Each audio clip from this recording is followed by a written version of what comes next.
Hello, everyone. Thanks for joining in. Another podcast, another day from New Jersey. I'm your host, Adnan Rafiq. And likewise, I try to bring industry expert on these podcasts. And these are the people who are from the field. That being said, I have another speaker who is also from New Jersey.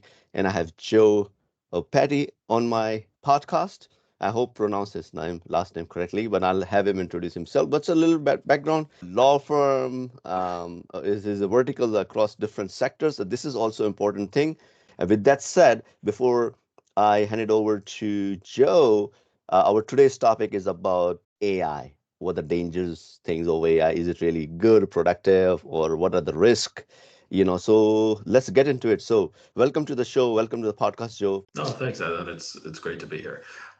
Yes, I've been in security for quite a while. I'll leave it at over 20 years, just as that. And Yeah.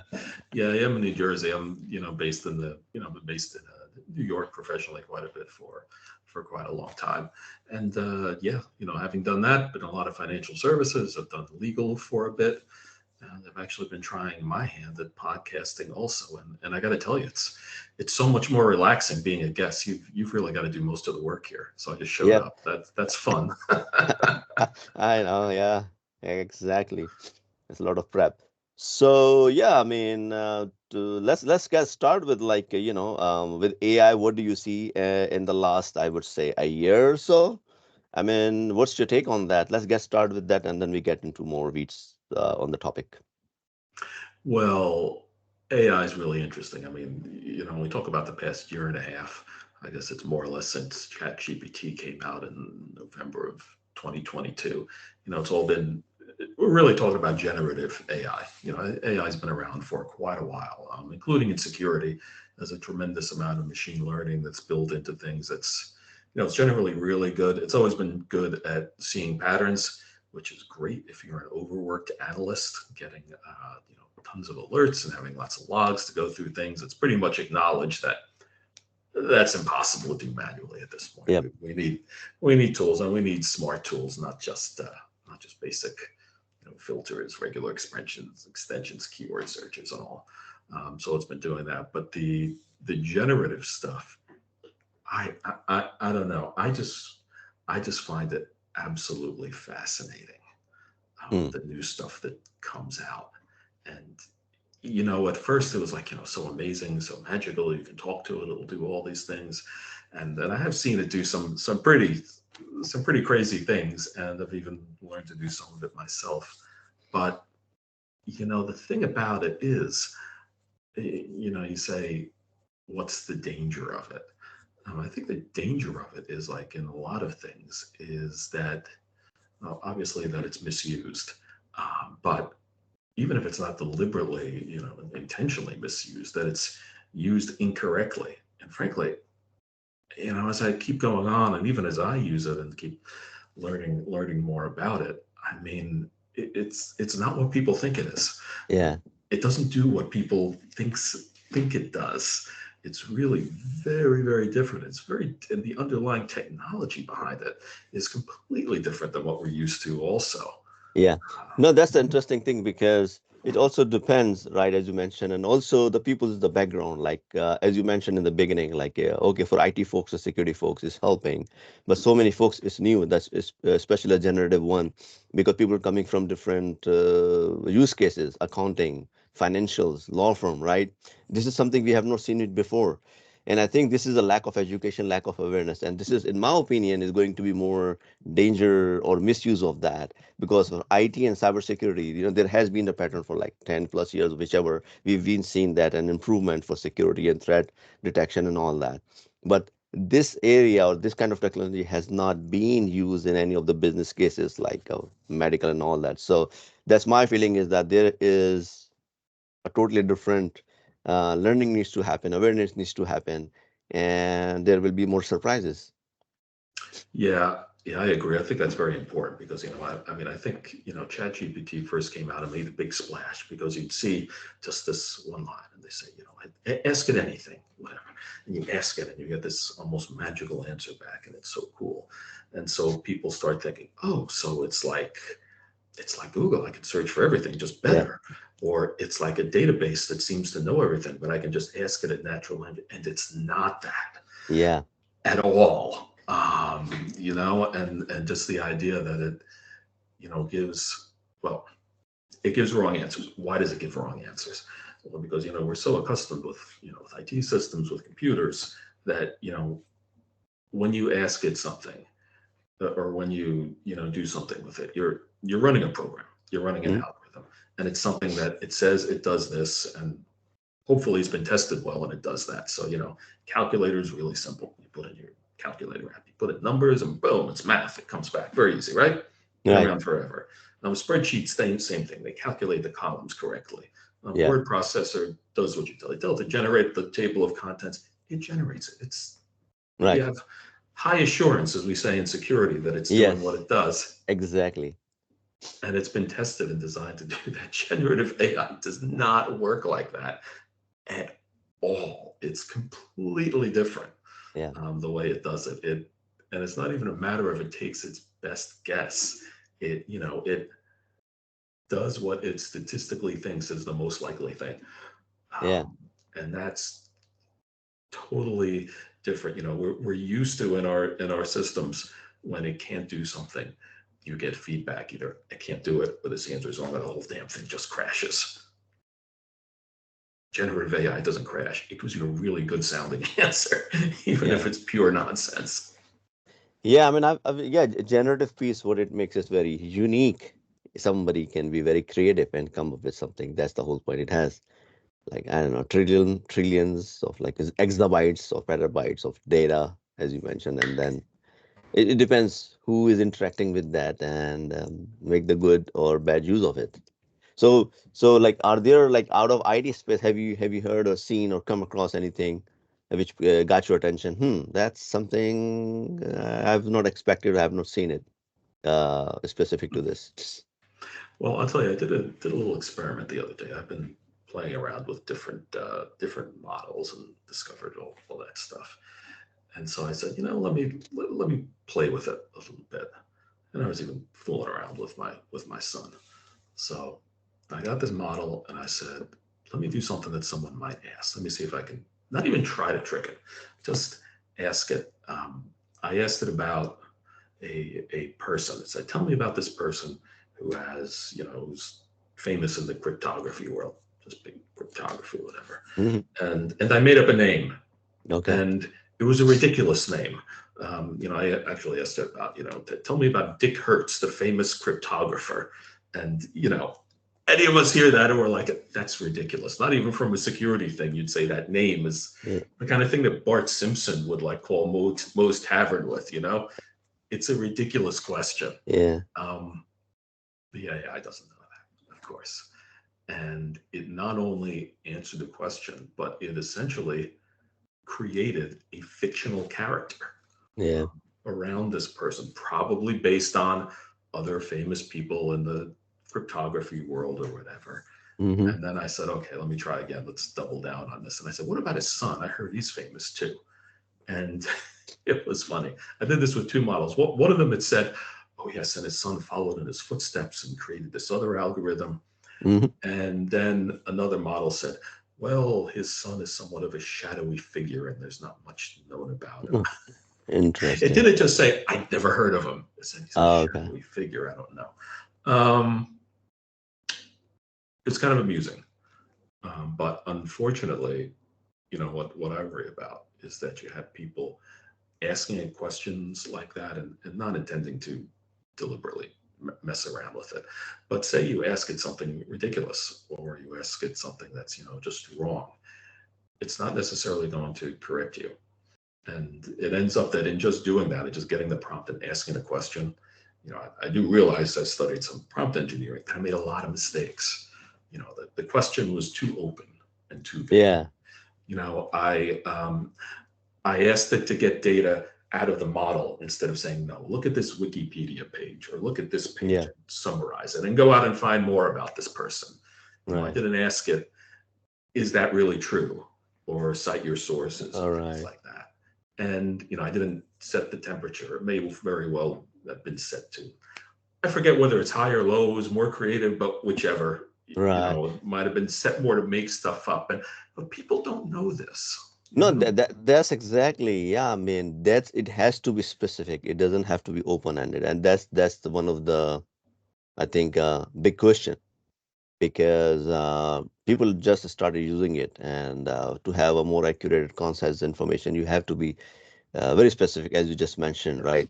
And even, yeah, I mean, sometime I've done the same thing, but sometime I have struggled with, hey, give me specific. Can you be very specific, or put yourself in that situation, or you are basically having this title and come up with me this, or you are a personality of Bill Gates. How would a Bill Gates will think of these lines versus Elon Musk or versus Gary Vee, for example? So it comes up with a different tone, a different verbiage.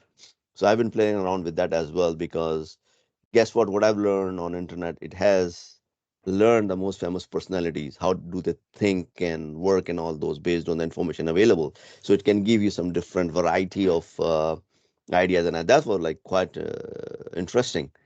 And that can be applied to the other side of it, right? Somebody wants to write a code to compromise some system along those lines, so that's another thing people I've heard and seen people how they're going to misuse it. But the only thing so far I've seen is pretty much on the tech side, on people writing Mhm. softwares and all that. But it's still yet to be seen on the other verticals in the business, which of course I don't think so. We are not part, like we don't do it day to day. But that's another thing. Those kind of examples yet to be seen. Yeah, well, it seems like, you know, regardless of what the vertical is, I think, and believe me, I'm not the first person to say this, that you can have it do things for you, but you still need to know what you're doing. It seems very magical sometimes that it can do stuff for you. And I have, like for my podcast, had it. I use ChatGPT and I use the advanced data analysis function to have it do some data science to figure out my audience and stuff. Hmm. And I know absolutely nothing about data science. Hmm. But here's the thing: that at the same time, I have no idea of whether what it generated was accurate or not.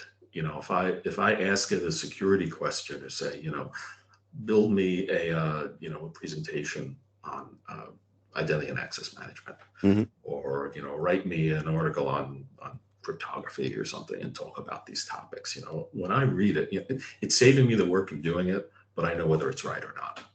Um, and that seems to be what it's very good for with stuff. It's when you jump into another field that potentially could be the thing that's most important to you. It's so tempting to say, let it do this and believe it, but it's it's so convincing that if you're not knowledgeable on the stuff, you just don't know it. Because even with the stuff you're knowledgeable, like I say, tell me, write a presentation on this topic. You then have Right. to go back to it and say, you got a couple of things here that are not really relevant. You missed one or two things, fill that and do it. Um, you got to be very, very careful about knowing the quality of what it's spitting out. Yeah. And we'll see like what kind of control and governance. That's the thing. Like one is the public platform available on ChatGPT where people go, and that's of course or Bard, for example. Those provider has this service as available to the consumer. So let's see what kind of control they wanted to give. I was looking at one of the news popped up on my cell phone this morning that Microsoft has banned the use of facial recognition related to AI to the police department, something Mhm. along those lines. So I think this is, in my opinion, um, I'm not saying good or bad. We'll know, but yeah, those companies have to make a decision like this. Hey, we are early enough, or we'll go and see. We cannot just roll it out and give it to you. Um, versus how the corporates are going to use it because they will then control their model and permissions and governance around that. But that's a different thing because it's a controlled environment like we've seen in IT when it comes to security and all that. But something is available to public, that's going to be very challenging. And looking at the improvement they're doing, the claiming the IQ level, I'm not sure, maybe I'm wrong or not, right? Like for GPT-4, I just Googled it, it's showing it's an IQ level of 160, same as Einstein, I believe. But they're but they're saying it's going to be 10x or 100x in the next version. So think of the Okay. knowledge it's going to have. I I'm glad you brought that up because I've heard that too. And when I heard that, like, oh, it's as smart as Einstein. It's going to be, 10 times smarter. And then like, and in 10 years, it's going to have an Yes, IQ of 30,000. And I say, yes, crazy numbers. what does that even mean? Yeah. What in the world does that even mean? And the crazy thing too is that if you say, okay, let's say it's incredibly smart. Let's say it has all this reasoning capability. It can figure out, it can reason, it can do logic, it can do all this stuff. Yet it's based on, it's trained on data that Hmm. is wrong, is biased, is incomplete. So all these great things it comes up with are going to be what, science fiction novels, like Yeah. of a Right. fantasy world that Yeah. that doesn't really exist. Right. That's I really wonder about that and what they mean by that kind of stuff. Yes. So yeah, that's the source. The data lake they have, and the data is doing the whole intelligence. That goes back to one point: how accurate and how legitimate is that? So, um, again, that's one of the areas. Like as we go and see how people adapt and use, and we'll see in the news. So, um, generally speaking, I mean, we see also in these days about people, hey, they're gonna lose the job, there are going to be new jobs. So, what do you see, and what's your take on that? Like, who is being affected, and who's gonna get advantage? Okay, to the question of are people going to lose their jobs? Absolutely.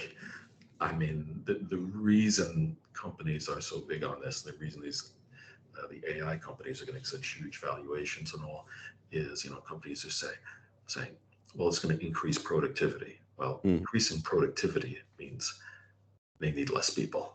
mm-hmm. That's what it's about. Um, and they're saying, and I also like it when people say, well, you're not going to be replaced by an AI, but you're going to be replaced by someone who knows how to use an AI. Well, I got news. They're going to need a lot less people who know how to use AI.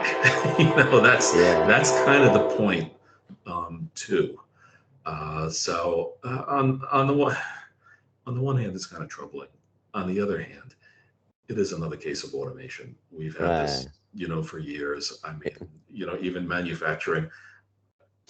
There's a huge amount of robotics in manufacturing Yes. already that has cut out many, many, many jobs AWS, in Amazon industry. warehouses, and all those examples right there. Yeah, completely. And this is just more of a trend that's been happening, since the start of the Industrial Revolution that will continue.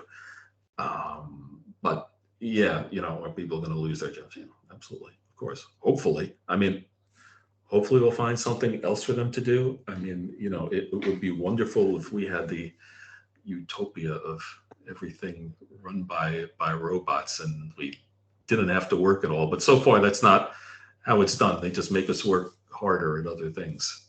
Yeah. No, that's usually happens, and yeah, of course, that's as you Yeah. mentioned, it's like a cycle. It repeats itself, and this Yeah. time it's an AI thing. Okay. Do, You do know. you remember? Do you remember the Jetsons? That was a cartoon. They had it when Mm, I was a kid. It's like from the early '60s or something. It's okay. kind of old. I don't know if you'd ever seen. Anyway, people, Americans of my generation would know. Okay. It was a cartoon about the family that lived in the future, and they Oh, had Jets. Okay. flying cars and they had a robot maid and all this Wow. stuff. And one of the jokes was the dad went to his office at some company where he didn't do a damn thing. I guess it's kind of like Homer Simpson like that. But the thing was that there's at one point where he cracks like, oh God, this like 2 day workday is killing me. And it's like, Ah. and that I've always thought about that, especially as I got older, because I wonder, like, no matter how much AI or how many robots we have, I don't think we're ever get to a 2 day work week. We're going to be Mm, still working 5+ doing other things. yeah. Yeah. Well, yeah, we'll see. If it really changes. We are not there yet in US for 4 days, likewise, like in Europe, but here it's a different culture, different mindset here. Yeah. So let's talk about some of the use of AI for cybersecurity or cyber attacks along those lines. Um, how easy. I mean, we've seen in the news people are making some malicious code and all that. Hmm. So, but what do you think? I like because at the same time, people can use or the companies must are already using AI to defend Yeah. against it, right? We have a big vendors they come up with, and leveraging those. So, and also at the same time, uh, do you think we have, of course, have more like an increase in attack, but and the defensive side of it, uh, you Mm. know, like threat intelligence along those lines, if you want to touch base. Well, it's been interesting what's happened so far that I've seen, and that the people I talk to have seen. There hasn't been a fundamental change in security. It's not all of a sudden like a big security problem has been solved by generative AI, or a big new risk based on it has been created. I mean, now there are. I was kind of talking in the day-to-day stuff. Well, one thing I'm very concerned about longer term is the whole idea of how to prove identity, and the whole thing of fakes. How do we identify that someone really is a person? Because the faking, and even of a video chat like this, is Hmm. getting so good that AIs are going to be able to duplicate people in real time, and frankly convince their mothers that the people they know well. Yeah. So that's one piece that is coming. But on the side of kind of the security practitioner side, people in security, it seems like that I've seen, there haven't been fundamental changes, but it's letting people in security do what they're already doing better and faster. So the bad guys apparently haven't used AI to invent anything new, but it lets them write malware faster. It lets them, the ransomware operators, they're probably using it to automate their business and Hmm. to make them better. So we're apparently seeing that. And then the same thing on the defense side, not changing anything fundamentally, but Hmm. like you were saying, going through logs and doing defense stuff. Right. With threat intelligence, there's so much threat intelligence. Right. Generative AI can summarize it better, and it is very good at doing things like picking out the stuff that's it's going to be relevant to you, and Right. and filtering it down and getting to the really meaningful stuff. And the same thing, we're seeing a lot in uh, what is it like, like the analyst side of it's a very helpful tool for them in finding patterns, and maybe do a little bit of reasoning too, and Mm. correlation of helping to figure things out, and go faster. So that's, from what I've heard so far, that seems to be where the action is Right. Yeah. Because in security. Not fundamentally changing, but you know helping out. yes. Yeah. Our audience is also security professionals, and again, just wanted to add on top of that, right? As you just said in the beginning, like we've seen in the security for long, and again, that's why we don't see a significant change, right? But for those folks, like the tools and all this is coming in these days, I think it's a very good way to learn at the same time with the capabilities available we have. Yeah, I've seen automation; it can literally write, so you don't have to go and dig into that. You just put those prompts on the chat itself, and I see is you have your private advisor or consultant depending which level you are at. Again, there will be some audience which they will need some guidance, and there are experienced professionals who knows what they are basically wanting from that.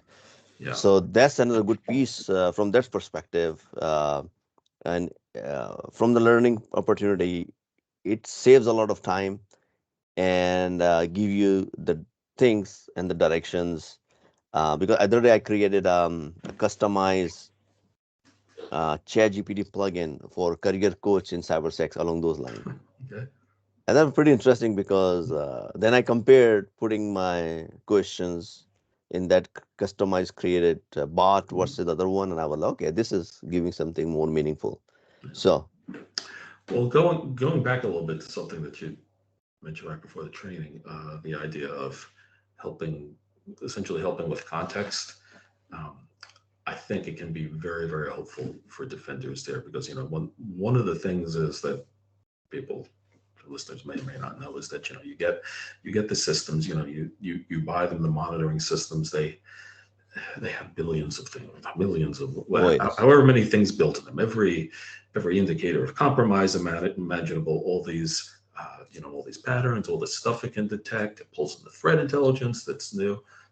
But what's always missed from it that you have to do yourself is to put your own context for your own organization. You have to write your own use cases Yeah. to show what's there. And there are behavioral systems, but they're Yeah. We can talk not about it. not perfect. Put it Yeah. that way. The traditional ones, and so things that can help with that. Something that really can look at your traffic and even your alerts, things that are going on, and get a better idea. Maybe even have some real business awareness of being able to look at a spreadsheet and not just say this is a financial spreadsheet, but this is probably someone's personal stuff. This is probably for their own personal brokerage, or this is probably, their kid's soccer schedule, and not, an M&A calendar going out. Right. That could be very, very helpful, I think. Yeah. No, that's all good. So, anything before we wrap up? Any particular advice or something you wanted to share? Or no, feel free to share your podcast. What do you do? Let's talk about a little bit. What topic have you been covering, so people can learn from your podcast as well? Okay, well, my podcast is the Security Cocktail Hour. I host it with Adam Roth, a longtime friend and colleague of mine. And to sum it up, we drink and we talk about security, Oh, basically. okay. It's lifestyle. Yeah, I'll put that for people who are watching. I'll put the details about your podcast link so they can go, because I know just to share the people who is still watching this video, couple of these. So you're gonna learn a lot because they get into the weeds of like incident and security. And I was talking to him. So yeah, there's a lot to cover in security, not everything. And that's the beauty of if you go back to all the podcasts and the previous speaker, they all bring their different, unique and niche and area of expertise. So literally, you can learn a lot. And again, this time I'm saying, the topics what Joe covers, that's from a previous speakers or podcast they were not covering. So again, go have a look and propose some new topics. I'm more than happy to come up with topics, new speakers. I can repeat the speakers. So that being said, Joe, really appreciate your time, and it's fun, at least discussion on this topic, and hopefully we'll have some more. absolutely. I can talk about security all day, even when I'm not drinking. So that's cool. No, it's No, been a lot of definitely. fun. No, we'll Thanks, have Ed. definitely a few more on that, and get more into the weeds of infosec. Okay, great. Anytime.